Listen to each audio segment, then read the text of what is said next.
Hi, I'm Jeremy. And I'm Ben. Together we're 15 Degrees North. Today we're going to show you the sights and sounds of Hong Kong and Macau. Two self-autonomous regions of China sitting on its southern coast. Both these cities are starkly different from the rest of China, which is due to their unique history and unusual politics. We start in Hong Kong, which is one of the most densely populated places in the world and is also the city with the most skyscrapers on the planet. Your first destination has to be Victoria Harbour, where you can see these all clustered together on both sides of the causeway. Hong Kong is divided into three areas: Hong Kong Island, Kowloon, where we are now, and the New Territories. The latter is divided from mainland China by steep mountains, meaning that when you enter by rail, you come through a very long tunnel that links the SAR to the rest of the Chinese continent. You arrive in Kowloon, which is a densely urban area built on a grid pattern. At the harbour, you can visit the Avenue of Stars, which celebrates the city's numerous stars of the silver screen. Before heading into the interior to wander its high-rise streets. Having visited many of China's high-rise cities, we can attest that Hong Kong is starkly different from the others. China's modern metropolises have mostly been constructed in the last 30 years, meaning that they tend to be pretty spread out, with vast boulevards in between its towers. Hong Kong is a distinctly 20th century megacity, with infrastructure that was perfect 50 years ago, but not so much now. Subsequently, Hong Kong on the ground is exceptionally busy, with footfall and traffic to match such an overpopulated place. Most of the buildings date from the second half of the 20th century, so it's not the gleaming beacon of modernity like places like Shanghai or Chongqing. But that's not to take away from its uniqueness, however. In fact, it is its 60s and 70s architecture that makes the city feel so unique, with towering brutalist buildings crowded together feeling like something out of the dystopian future invented by the mind of Philip K. Dick. It's concrete, it's neon, it's grubby, but it is beautiful. Hong Kong Island is, of course, the city's heart. To understand it, we have to go back in time. Hong Kong sits at a very important strategic location for world trade. Originally a pretty small port, the colonial powers took an interest in this small island as early as the 17th century, but it wasn't until the First Opium War that it became important once the British ceded it from the Chinese government in 1842. Suddenly the island was developed into a large trading city, crowding onto the steep slopes of an island not really suitable for the construction of a city.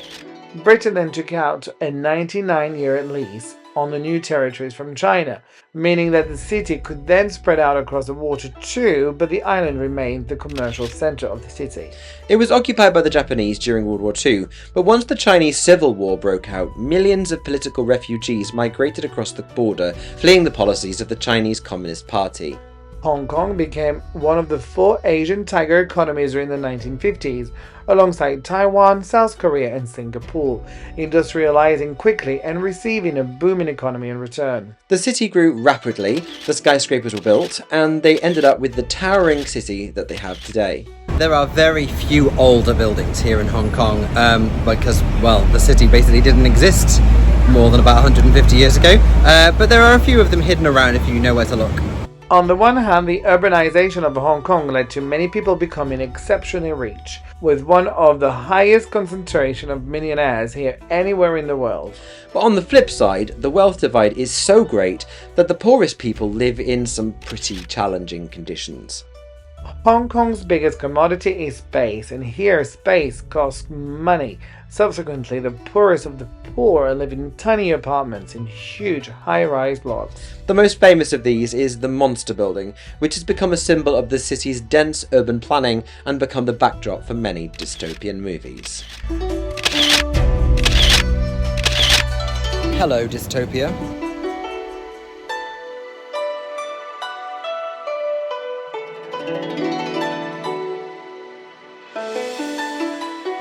In the center of the island is Victoria Peak, and the slopes rise steeply from the coast.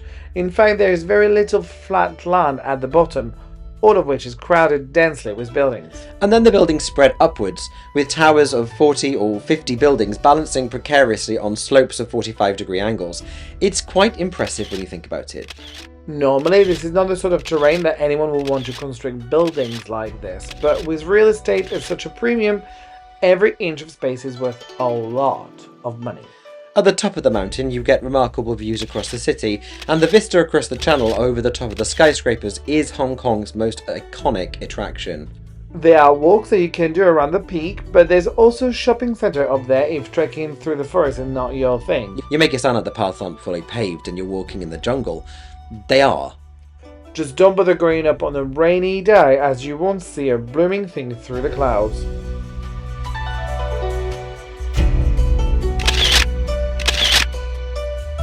The ferry across the harbour that links Hong Kong to Kowloon is iconic in itself. Operating since the late 19th century, many of its fleet have been crossing this stretch of water continuously since the 1920s. Well, if it ain't broke, don't fix it.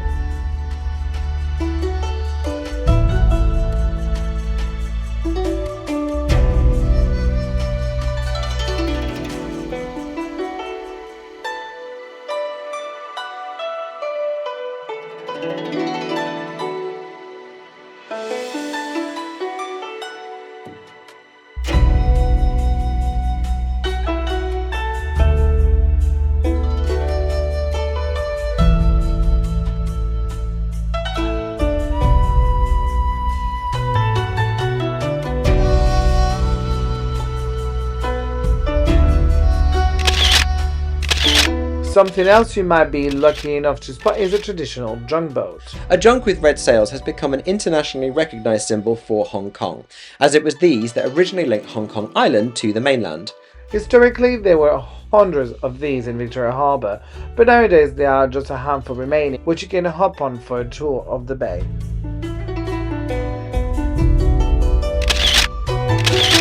The situation in Hong Kong nowadays is one of limbo. The UK's list on the new territories ended in 1997 with rule of the SAR handed back to China. However, the Chinese government agreed that Hong Kong would remain administratively different from the rest of China for 50 years, under the mantra, one country, two systems. This means that Hong Kong governs itself, has its own economy and its own currency.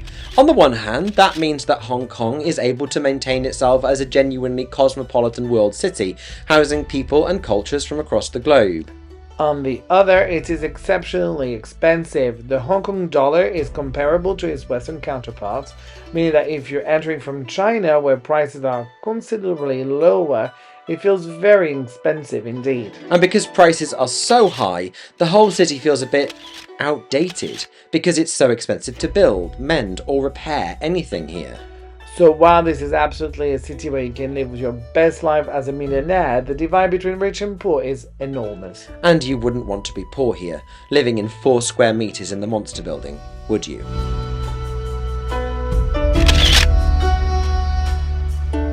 Now it's time for us to head to the harbour for an hour's ferry ride. So we're leaving Hong Kong behind.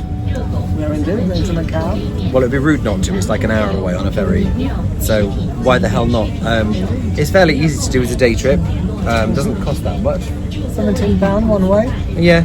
an hour away. So yeah, we're just doing it as a day trip, there and back in a day.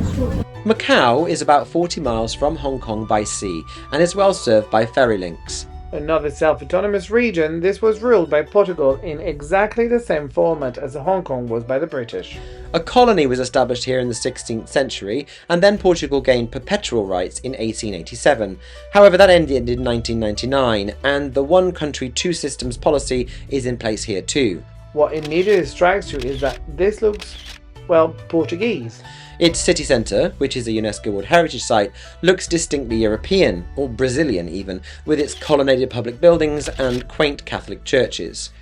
Its most iconic building is the ruins of St. Paul's, which was an extensive religious complex built in the early 17th century, only to be destroyed by fire in 1835. Since then, the ruins have been preserved, and its facade is recognised as one of the 7 wonders of the Portuguese world. So they're only about 40 miles apart, but they're actually really different from each other, aren't they? Yeah, it feels very Portuguese here instead of being very Anglo. Yeah, absolutely. Actually, the architecture kind of looks like you're in a Mediterranean city. It's kind of just like in Portugal or Brazil, actually. yeah, it's really cool. Yeah. Macau is a fraction of the size of Hong Kong, but with nearly 1 million people in this tiny area, It is the most densely populated region in the entire world. From the colonial fortress on the hill, you can see the entire city, and also see the city's numerous casinos, which litter the horizon, including the city's iconic Grand Lisboa Tower. Gambling is illegal in China, but because Macau is an SAR, people flock to the city to visit its casinos. Macau's economy is based around the gambling industry and is subsequently known as the Las Vegas of Asia. Our trip to Hong Kong and Macau was so interesting, showing us an entirely different world from the rest of China. Next, though, we head inland.